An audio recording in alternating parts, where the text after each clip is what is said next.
You know what I wish? That if people insist on continually killing each other, they at least can do it at a decent hour. You're all heart, Detective. You're damn right.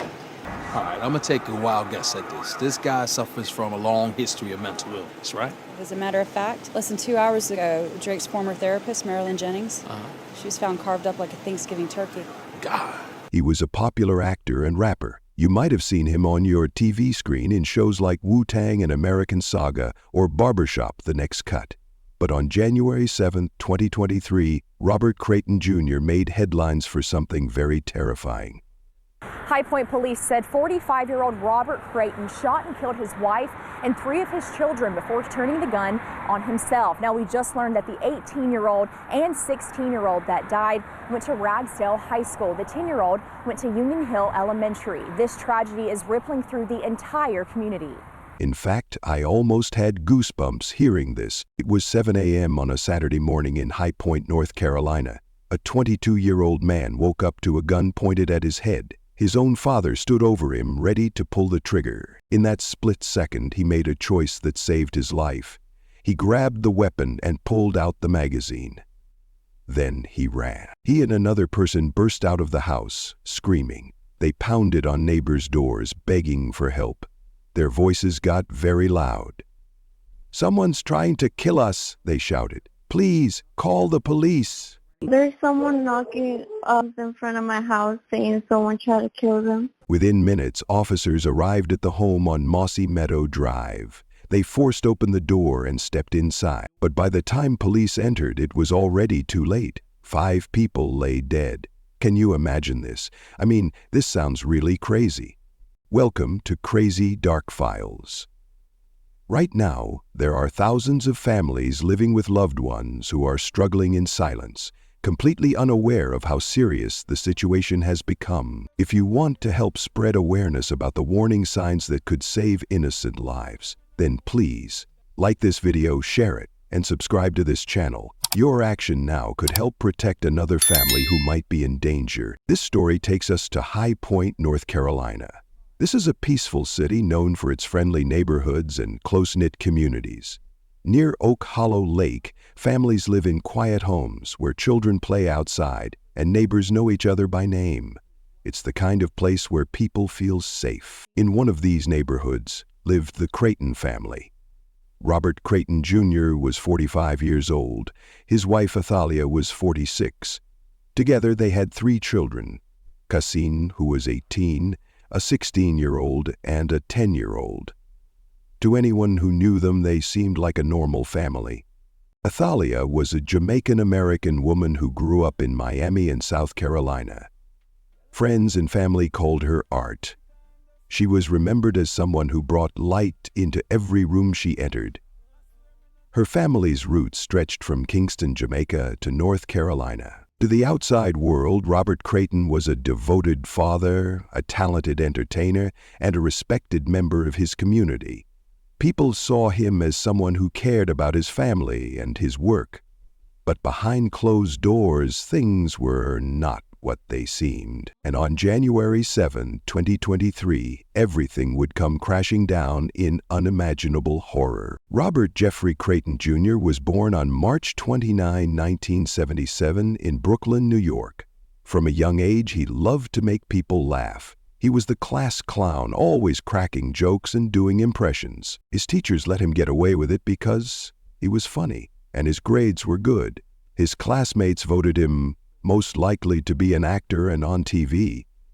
Even back then, people could see he had talent. Robert didn't just dream about performing, he lived it. He did skits, stand-up comedy, and rapping. He was especially good at freestyle rap. He credited his grandmother for this skill. Every summer, she made him memorize 300 words, their spellings and their meanings before he could go out and play. He hated it at the time, but later he realized it helped him remember lyrics and lines quickly. His rapping skills got him noticed. He performed on BET's 106 & Park and opened for the BET Comics. He won cash prizes and even recording contracts. But acting became his true passion. In 2010, he landed his first TV role as a character named Tank on True TV's Southern Fried Stings. From there his career grew. He appeared in Wu-Tang, An American Saga, The Quad, Being Mary Jane, Saints and Sinners, Barbershop, The Next Cut, and The Haves and the Have-Nots.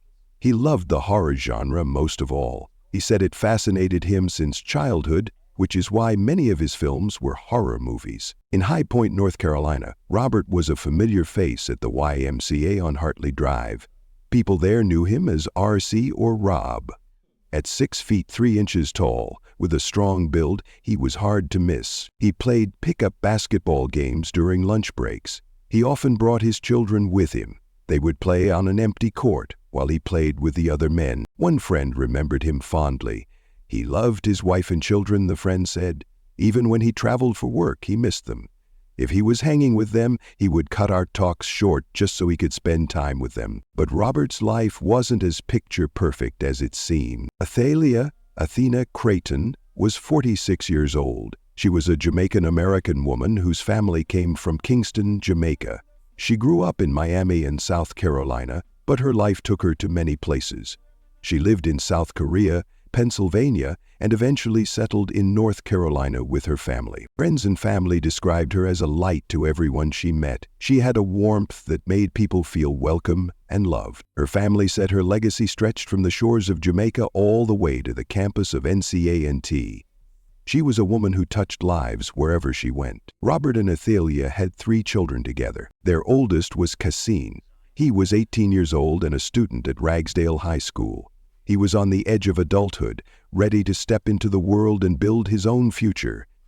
He had his whole life ahead of him. Their second child was 16 years old, also a student at Ragsdale High School, full of potential and promise. This teenager was still discovering who they were and what they wanted to become. The youngest was just 10 years old. This child attended Union Hill Elementary School. Still so young, still so innocent.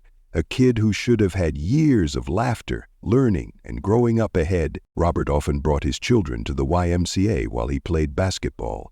They would run around on the empty court playing their own games, while their father spent time with other men in the community. It was a simple routine, but it showed a father who wanted his kids close by. From the outside, the Creightons looked like a family that spent time together. A family that cared about each other. These weren't just numbers or names in a news report. They were real people with dreams, futures, and people who loved them. Athelia was a mother, a wife, a friend. Cassine was a young man about to start his adult life. The 16-year-old had hopes and plans. The 10-year-old was still a child who deserved to grow up. If this story is hitting you hard, drop a comment below. What state or country are you watching from? Let's honor this family together. Robert Creighton struggled with his mental health for years. It wasn't a secret to those close to him. But what many people didn't know was just how serious things had become. Police records show that officers were called to the Creighton home 5 times between 2014 and 2023. Officers responded to this address 5 other times since 2014. The most recent call to the home prior to this past weekend was back in January of 2022 when officers served an involuntary mental commitment order on Creighton. These weren't random visits. They were responses to real problems happening inside that house. 2 of those calls were for domestic issues. There were fights, arguments that got loud enough for someone to call the police. But neither of these incidents led to any arrests. The officers came, they assessed the situation, and they left. No charges were filed. In January 2022, police received a medical call from the Creighton home. Then, just days later, on January 3, 2022, Robert was involuntarily committed. Let me explain what that means. An involuntary commitment happens when someone is considered a danger to themselves or others because of their mental state. It's not something that happens lightly. A doctor or a judge has to decide that the person needs immediate help, even if they don't want it. The person is then taken to a facility where they can be evaluated and treated. This was serious. Robert was in a crisis, and it happened exactly 1 year and 4 days before the tragedy. But what happened after that? Was there follow-up care? Did anyone check on the family to make sure Robert was getting the help he needed? These are questions that still don't have clear answers. So what exactly was Robert hiding? The secret wasn't what most people would expect. It wasn't another woman, stolen money, or illegal activity. His secret was something he carried inside. A mental breakdown that had been getting worse for years. Behind the smiling actor everyone saw on TV was a man who was falling apart. The police had been called to his home many times. He'd even been forced into a mental hospital just 1 year before. But to the outside world, he seemed fine. He kept acting, kept working, kept pretending everything was okay. The truth is, he never got the real help he needed, and that hidden struggle led him to do something no one could have imagined. Friends noticed changes in Robert, especially after the pandemic. Coco Hillary, a former Appalachian State football player who worked on a movie with Robert in 2019, said this: "We shot that movie before COVID. The pandemic has affected everyone differently, and you never know someone's circumstances. Mental health is serious."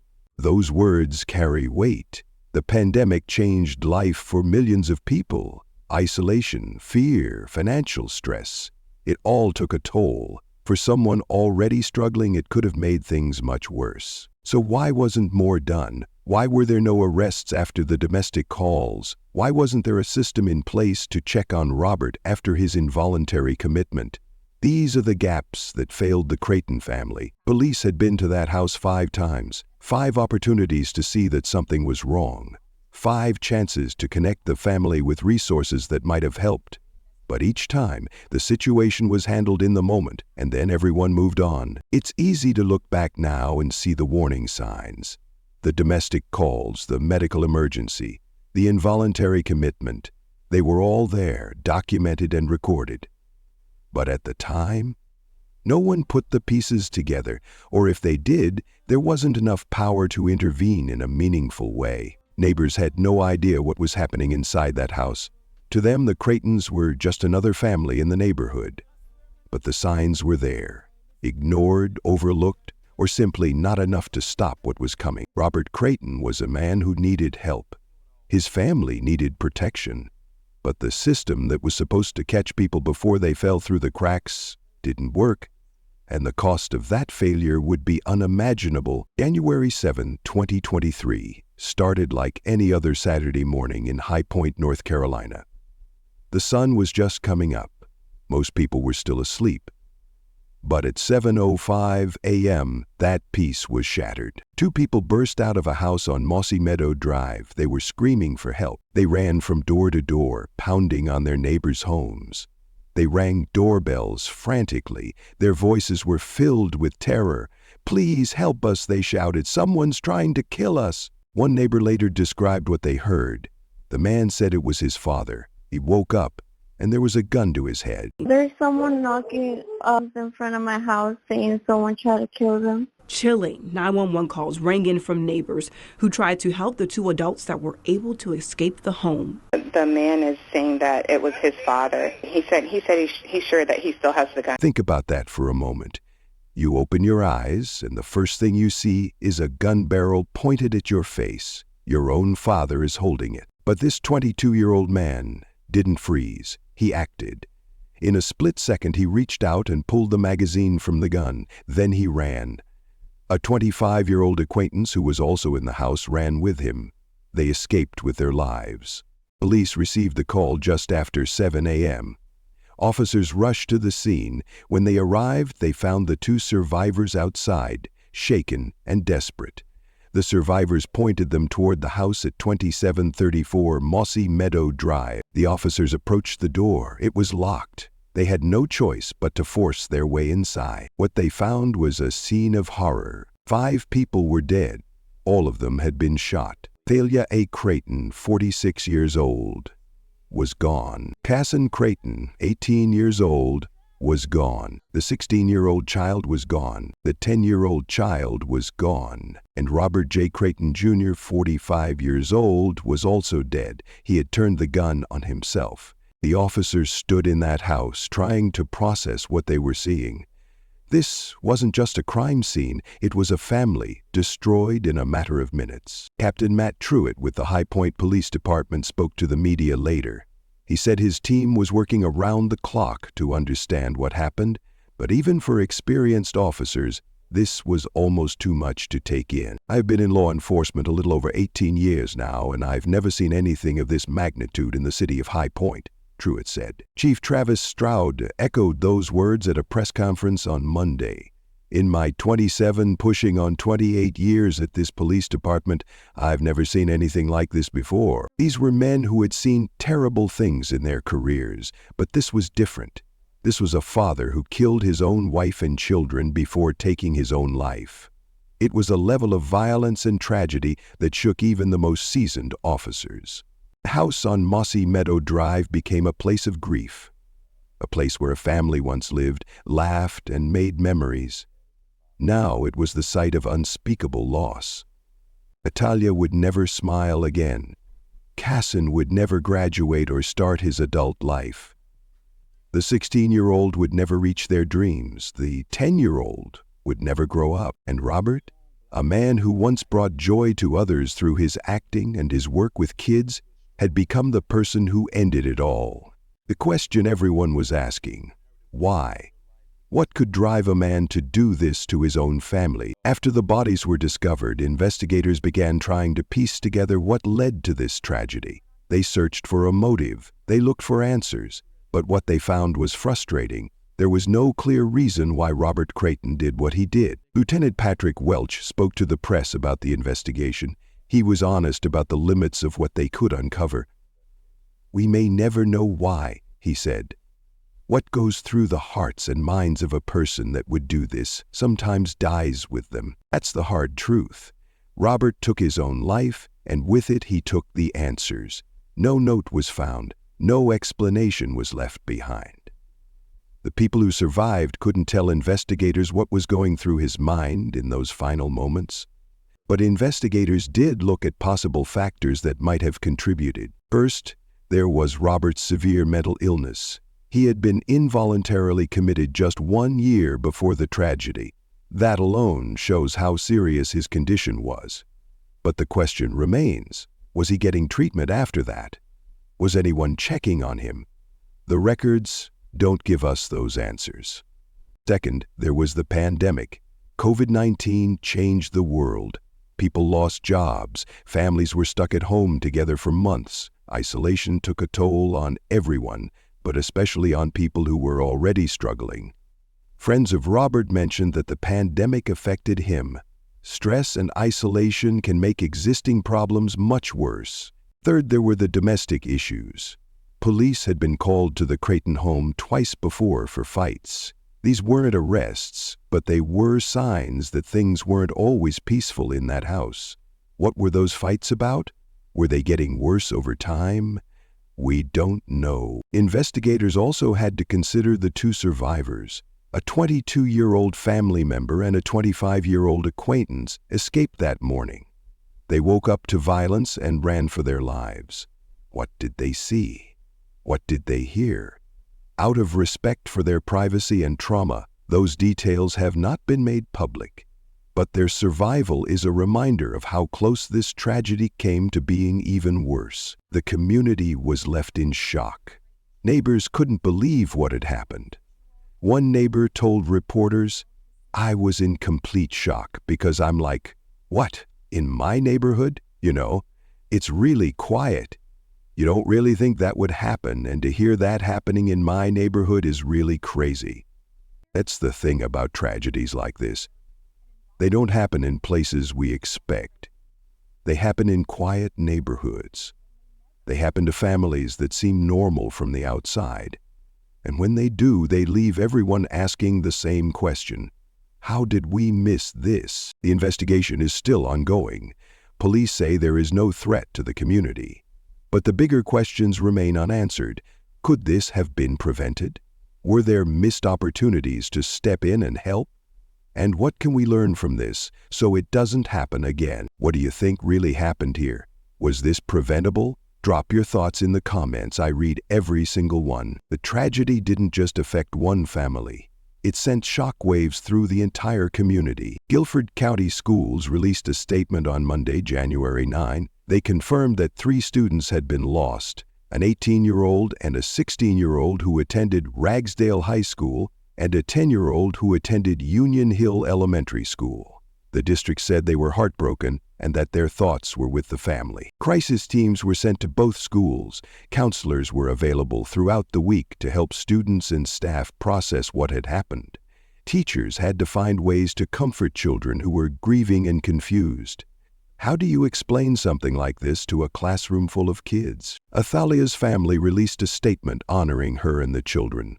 They wrote, "Athalia, Athena Creighton, and her wonderful children, Nasir, Nyla, and Kasim, were a light to everyone they met. Their lives were taken too soon, yet their legacy lives on from the shores of Jamaica to the campus of NCANT. The community came together to mourn. People held vigils and memorials. They lit candles and said prayers. Neighbors who had never met the Creightons felt the weight of the loss. It was a reminder that tragedy can strike anywhere, at any time. The 2 survivors were surrounded by their extended family. They had a large support system helping them through the trauma. But no amount of support can erase what they experienced that morning. High Point as a whole was shaken.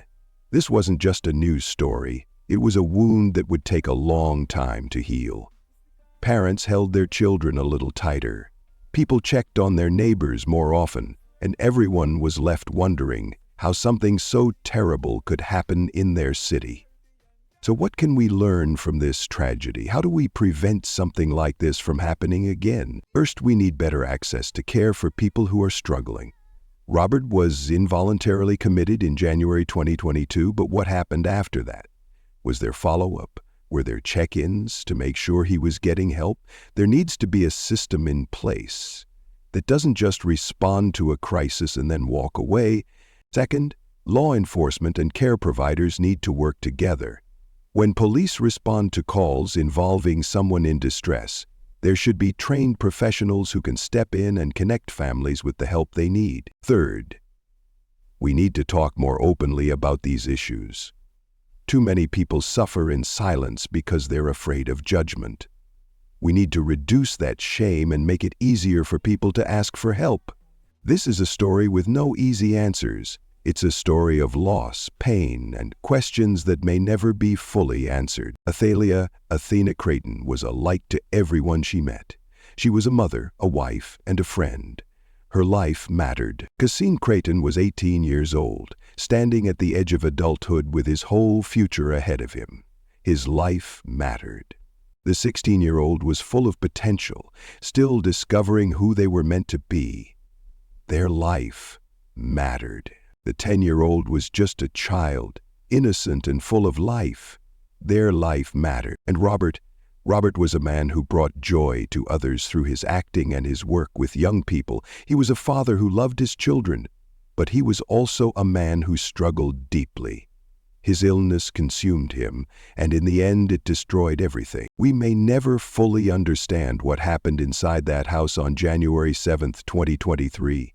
We may never know what went through Robert's mind in those final moments. But we can honor the memory of this family by learning from this tragedy. We can push for better systems. We can check on the people we love. We can speak up when we see someone struggling. If this story moved you, please like this video, share it, and subscribe for more true crime cases, and most importantly, check on your loved ones. You never know who might be silently struggling. To the Creighton family, to the survivors, and to everyone affected by this tragedy, our hearts are with you. Rest in peace, Athalia, Kasim, and the Creighton children. Your light will not be forgotten.